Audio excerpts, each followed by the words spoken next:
après l'expérience de la présence des forces internationales, y compris les Nations Unies, le Mali a vite compris les limites aussi de ce type d'intervention qui, dans certains cas, renforçait aussi la dépendance, ne répondait pas à la situation, dans le sens où ça ne donnait pas les capacités aux Maliens et à l'État malien d'assurer la sécurité. L'État malien est parti pour un changement de paradigme qui fait que la sécurité des Maliens doit être désormais entre les mains des Maliennes et des Maliens.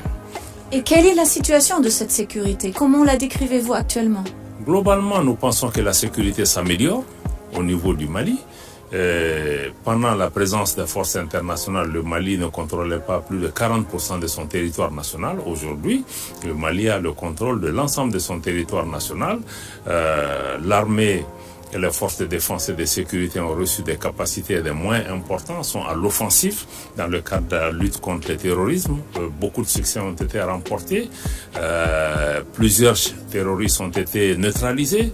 Certains se sont rendus. Et aujourd'hui, nous voyons que dans beaucoup de localités, des personnes déplacées et autres commencent à revenir dans leur foyer. Mais le défi sécuritaire est un défi de long terme. Et que même le terrorisme, le Mali seul ne peut pas vaincre. Mais pour cela, naturellement, le Mali reste ouvert. Aussi pour des partenaires. Pardon, donc vous restez ouvert? Le Mali reste ouvert. Le Mali a indiqué qu'il y avait juste 3 principes qui sont importants pour ces relations de partenariat. Le premier, c'est que tout partenariat doit respecter la souveraineté du Mali. Le deuxième élément, nos partenaires doivent respecter les choix souverains du Mali et les choix de partenaires opérés par le Mali et enfin prendre en compte les intérêts des Maliens. Si ces principes sont observés, le Mali n'est fermé à aucun pays, aucun partenaire, notamment l'Allemagne, qui a été le premier pays qui a quand même établi des relations diplomatiques avec le Mali et avec lequel nous souhaitons maintenir et même renforcer des relations dans tous les domaines. Aujourd'hui, sur le plan bilatéral, rien n'empêche le Mali de continuer à travailler avec l'Allemagne malgré certaines difficultés liées à l'environnement géopolitique. Parce que certains estiment que vous jouez à une politique de l'isolationnisme qui pèse un peu sur le pays. Que répondez-vous? Je crois que c'est une question de perception, c'est une question de narratif. Il y a certains anciens partenaires du Mali qui sont en train de tout faire pour essayer d'isoler notre pays à cause de nos choix qui ne leur conviennent pas parce que le Mali a décidé de se prendre en charge et de faire en sorte que nous soyons respectés et que notre souveraineté soit respectée. Donc, mais ceci ne nous dissuade pas parce que le choix que le Mali a fait, c'est pour assurer notre sécurité, c'est pour contrôler notre territoire, c'est pour le confort de nos populations. Et ces objectifs, nous allons continuer à les poursuivre. Et ce que nous demandons à tout un chacun, c'est que nos relations soient empreintes de respect et que tout partenariat doit être pour nous un partenariat gagnant-gagnant et non de pouvoir nous imposer des politiques de domination ou d'assujettissement de nos pays.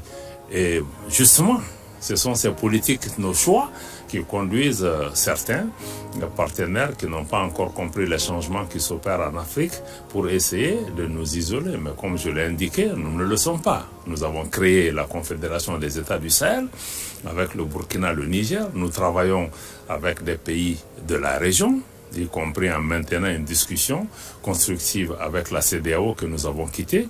Aujourd'hui, nous sommes à Berlin pour pouvoir avoir un engagement constructif avec les Nations Unies, malgré notre retrait de la MINUSMA et avec beaucoup de pays qui sont aujourd'hui présents. Donc, c'est une question de perception. Et comment est-ce que vous décrivez la relation avec l'ONU actuellement? La relation avec l'ONU est bonne. Globalement, elle a toujours été bonne. Le Mali est un membre des Nations Unies depuis son indépendance. Les Nations Unies ont été présentes dans notre pays jusqu'à la mise en place de la MINUSMA. Après le départ de la MINUSMA, aujourd'hui, le Mali a un cadre de collaboration avec les fonds, agences et programmes des Nations Unies qui travaillent dans le domaine du développement, dans le domaine humanitaire et au plan politique aussi. Nous maintenons un dialogue constructif avec les Nations Unies afin de pouvoir l'aider à travailler dans le sens de l'atteinte de ses objectifs. Mais pour des pays comme le Mali, désormais, nous ne comptons pas sur des forces internationales pour assurer la sécurité chez nous. Nous nous avons décidé de compter sur nous-mêmes et aussi de tendre toujours la main aux autres qui veulent nous accompagner. Même s'il y a des menaces par exemple venant des régions du Nord. Vous savez, les régions du Nord aussi, c'est une question à relativiser. Il y a quelques années, le Mali avait pratiquement perdu la moitié, sinon 40% de son territoire national. Depuis le départ des forces internationales, le Mali aujourd'hui a recouvré l'entièreté de son territoire national. Kidal, par exemple, qui est une des régions du Mali, échappait au contrôle de l'État. Jusqu'à il y a 1 an et demi, aujourd'hui, grâce aux efforts du gouvernement et des forces de défense et de sécurité maliennes, Kidal est revenu dans le giron de l'État malien et dans beaucoup de localités, l'État a fait beaucoup d'efforts pour faire revenir les gouverneurs, les préfets, les services sociaux de base, les écoles, la justice.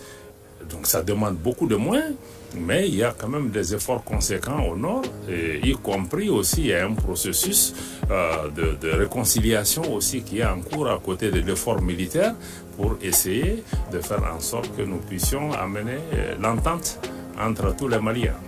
Je parlais aussi au plus large de la région, donc aussi des pays étrangers dans le nord. Est-ce que même face à ce genre de menaces qui pourraient se passer, vous voulez le nom? L'Algérie?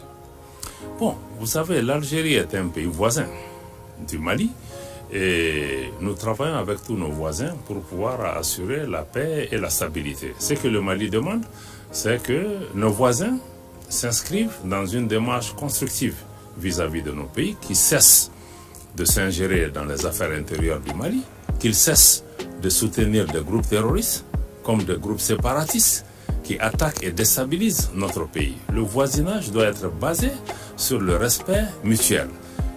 Nos peuples, que ce soit avec Algériens ou avec d'autres de la voisins, on a des relations historiques. Nous sommes condamnés à vivre ensemble. Le Mali travaille sur la base de principes. Donc on ne peut pas être l'ami du Mali et en même temps avoir une main pour déstabiliser notre pays. Et ça, ce dialogue-là, nous aurons avec tous nos voisins qui inscrivent leur action dans la duplicité et dans la déstabilisation de notre pays. Ceci n'est pas acceptable. Si l'Allemagne décide de soigner cette relation, quel est l'effort que vous pouvez imaginer de faire pour s'approcher à des projets communs? Nous n'avons pas de crise avec l'Allemagne et malgré les difficultés, la coopération avec l'Allemagne dans une grande mesure est maintenue. D'ailleurs, le 22 mai prochain, il y aura des consultations germano-maliennes qui se tiendront à Bamako. Et comme je l'ai dit, l'Allemagne a été le premier pays qui a établi des relations diplomatiques avec le Mali et qui a toujours maintenu une approche assez réaliste de la situation, même si la conjoncture géopolitique mondiale a eu une incidence quelque part sur cette relation. Mais nous restons confiants avec l'arrivée aussi de nouveaux responsables aujourd'hui à la tête de l'État allemand, avec lesquels nous avons déjà eu ce matin des discussions que nous allons pouvoir travailler de façon pragmatique pour pouvoir préserver l'intérêt de l'Allemagne et l'intérêt du Mali, mais surtout l'intérêt de la paix. Merci beaucoup. Merci.